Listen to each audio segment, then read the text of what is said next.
tem nenhuma. A forma de abordar essa questão de Deus com as pessoas, será que ela não necessita do desenvolvimento, até mesmo de uma técnica, para que o efeito não seja um efeito maléfico para outra pessoa, para o ouvinte, para quem está do outro lado? São essas duas pontos que eu gostaria de escutar de você. Então, sobre essa questão da evolução, a gente tem que pensar o seguinte: existem vários estudos antropológicos com várias civilizações em respeito da origem da religião ou do pensamento místico, né? Eu tenho até ali o livro que eu tenho da história do ateísmo, que ele vai trabalhar com vários antropólogos, vários trabalhos diferentes, várias propostas, né, de como surgiu a religião. Será que a religião veio primeiro que o ateísmo? Será que o ateísmo veio primeiro que a religião? Lembrando que aqui é um ateísmo. Não é um ateísmo que faz proposta, é um ateísmo negativo, né, porque nem tinha esse conceito na época. E esses estudos antropológicos, eles falam que, de fato, a gente teve, durante muito tempo, os dois caminhando junto. Você não tem como distinguir, nessa fase animista da civilização humana, o que era um animismo mágico, que era aquele que vai dar origem depois às religiões, e o que era um animismo naturalista, que depois vai dar origem a muitas civilizações que não têm esse conceito de divindade. Como, por exemplo, os Yagãs da Terra do Fogo, como, por exemplo, as tribos do toteísmo. A gente tem os Charvakas no hinduísmo, algumas outras religiões que, apesar de serem religiões, não têm conceito de divindade, como a vertente do budismo, vertente shintoísmo, outras religiões que não têm conceito de divindade. Então, para os antropólogos que estudaram inúmeras civilizações ao redor do mundo, na África, na Austrália, também na Amazônia. A Amazônia, a mais famosa são os Pirahãs, né? Eles descobriram que muitos povos vivem muito bem e obrigados sem nenhum tipo de conceito de Deus. Por exemplo, lá nos Pirahãs, eles não têm nenhum conceito de suicídio. Eles não sabem o que é isso. Eles não sabem o que é, por exemplo, uma guerra com uma outra nação. E coisas curiosas, muitos fenômenos linguísticos, como conceitos temporais, eles também não têm. Alguns números eles não têm. Então, é como se fosse uma outra espécie humana de verdade, quando você encontra esses povos de tão diferentes que são a cultura deles. E quando a gente vai para animais, a gente vê grupos de elefantes, por exemplo, quando perde algum tipo de parente, eles indo lá tentar reanimar o parente, né? Eles ficam mexendo com a tromba, aí depois ele vê que não se mexe, começa a sair lágrima dos olhos dos elefantes, né? Depois aquele bando se reúne ao redor do cadáver numa espécie de ritual de despedida e depois segue. Então a gente, estudando os outros animais, comportamento de primata, comportamento observando através de estudos antropológicos as outras civilizações que nós temos, que têm essa característica um pouco mais primitiva, apesar de eles não serem primitivos, porque estão na mesma linha temporal que a gente, tá? A gente estudando isso, a gente chega num determinado ponto em que não havia essa distinção tão clara do que é um animismo naturalista e um animismo mágico que vai dar origem àquilo que depois a gente chama de ateísmo e aquilo que a gente chama depois de teísmo, tá? Tendo isso em mente, quando a gente começa a deixar de ser caçadores e coletores, a gente chega num ponto na humanidade que a gente começa a plantar raiz, né? A gente passa a fazer a agricultura, e aí dentro do sistema de agricultura a gente vai ter o sistema de casta, vai ter o sistema de classe, onde, de fato, a religião vai deixar de ser uma explicação, a primeira explicação humana para os fenômenos naturais, né? Olha, tem um terremoto, então é a fúria dos deuses, aquele trovão, aquela tempestade, Zeus, é Odin, é Thor, né? Então a gente deixa de ter essa primeira explicação humana, que depois vai ser substituída pela filosofia e, por fim, pela ciência.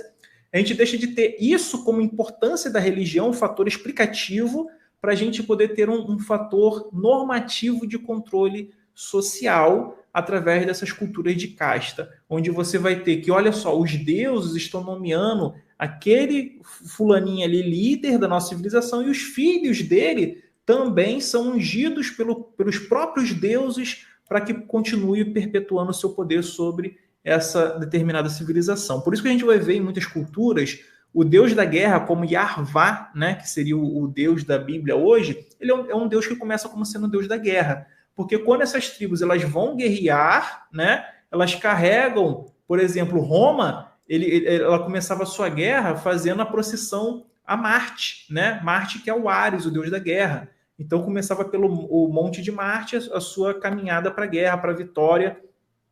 E com a religião judaica não foi diferente. Era o deus Yarvá que ascendeu ao posto de Deus líder, de Deus máximo, por causa dessa cultura guerreira de controle social que nós temos. Então a gente vê que a religião, dentro de um sistema de controle social, ela é muito eficiente, tá? Por isso que a gente vai ter na Índia as pessoas aceitando que elas são pobres porque elas nasceram numa casta inferior, e as ricas e a autoridade das ricas porque elas nasceram numa casta, entre aspas, superior.